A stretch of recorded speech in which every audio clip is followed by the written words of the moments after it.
Olá, hoje nós vamos conversar sobre livre-arbítrio.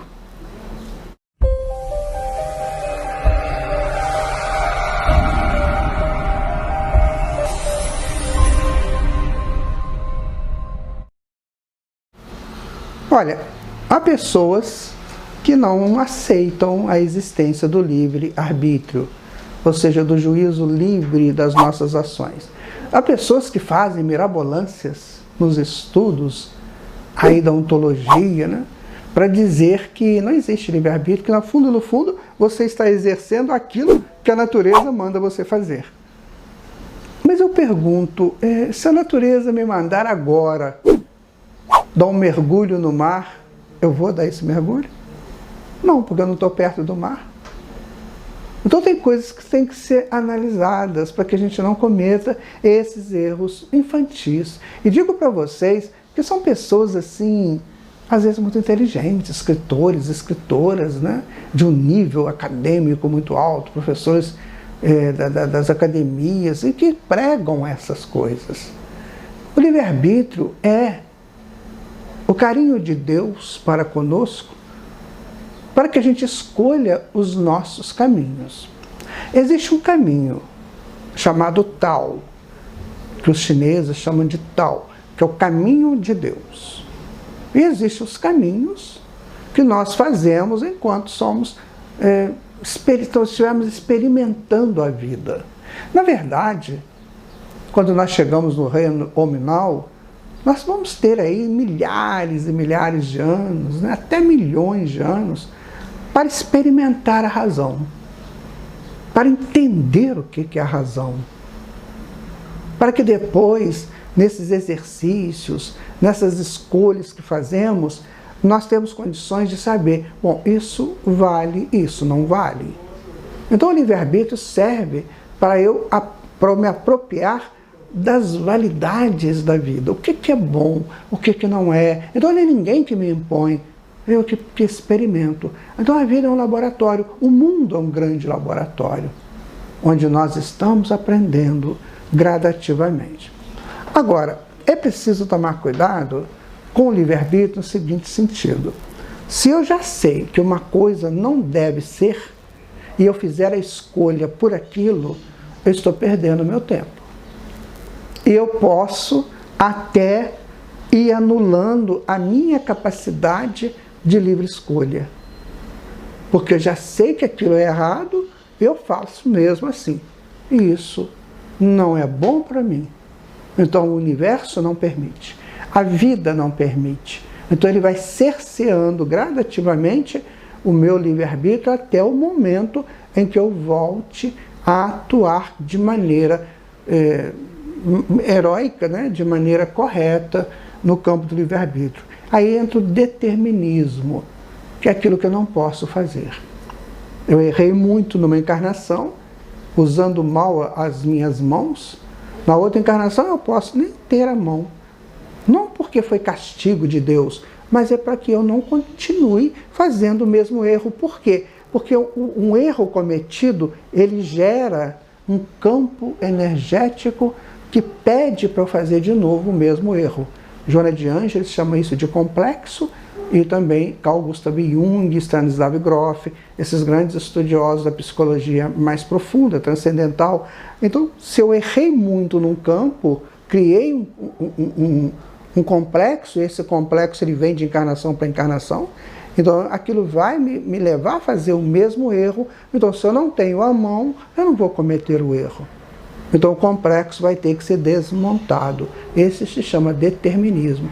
Agora, se eu estiver agindo de acordo com os parâmetros legais, né, estabelecidos por Deus, aí o livre-arbítrio significa para mim que eu estou indo bem nas minhas escolhas, mesmo que eu escolha uma coisa errada hoje. Aí eu vejo que está errado pelas consequências daquilo e eu me corrijo.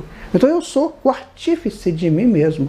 Eu estou me construindo para chegar no grande caminho de Deus, que é o Tao. Quando nós chegamos no Tao, quando nós vencemos essas primeiras etapas das nossas evoluções, nós chegamos no Tao. Chegando lá no Tao, eu vou exercer um livre-arbítrio apenas. Enquanto eu não chego lá, eu exerço várias vezes o livre-arbítrio.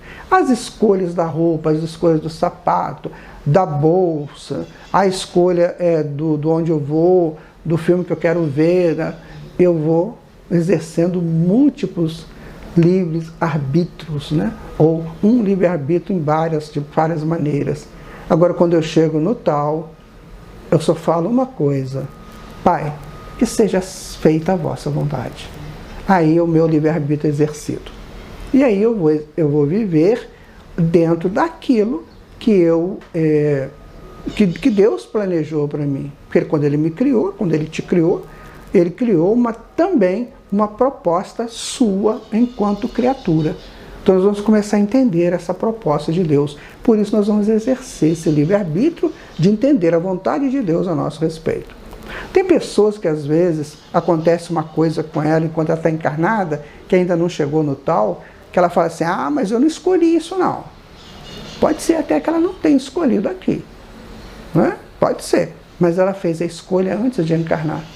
Então tem muita gente que não entende que às vezes o livre-arbítrio foi exercido antes da encarnação, quando se apresentou para nós uma proposta. E a gente olhou aquela proposta porque era justa, era importante para a minha próxima encarnação, eu aceitei aquilo, eu exerci o livre-arbítrio ali. Então, se eu aceitei, eu tenho que cumprir. E a vida vai me cobrar isso. Há pessoas, por exemplo, que vão muito bem de saúde, quando chega na meia-idade, tem um problema sério de saúde ou qualquer outro tipo de problemas, e fala: ah, mas eu não escolhi isso não. Sim, você não escolheu nessa encarnação, quando você reencarnou, mas escolheu antes de você reencarnar. Então, isso tudo nos coloca numa posição interessante de sabermos como somos protegidos e amados por Deus. Que para cada um de nós há uma tessitura ideal para a nossa evolução. A tessitura daquele momento, a tessitura daquela situação. Ora, se ela veio, é preciso realizá-la. Pensar sempre assim: eu exerci o livre-arbítrio antes da reencarnação, por isso eu estou vivendo essa posição agora. Então isso vale para tudo na nossa vida, para todas as nossas ações. Mas eu posso exercer também desse livre-arbítrio master no mundo espiritual, um outro livre-arbítrio aqui. Mas quando ele começa a se afastar muito daquele principal, aí nós somos chamados a atenção, ou por uma enfermidade, ou por uma dor, uma decepção, uma desilusão. Então nós somos chamados a atenção: olha, você não estava indo bem. O que é uma desilusão? É porque você estava iludido antes. A pessoa se ilude com uma coisa e vai naquilo, de repente acontece algo, ele: ai, que desilusão.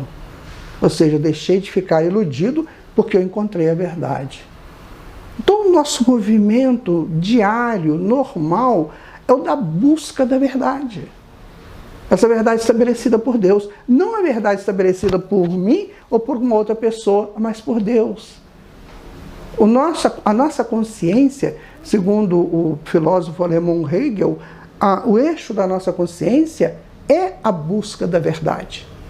Então, onde essa consciência estiver, ela estará em busca da verdade. E quando ela pega a verdade, que ela joga para o self transforma em virtude. Aí eu aprendo mais.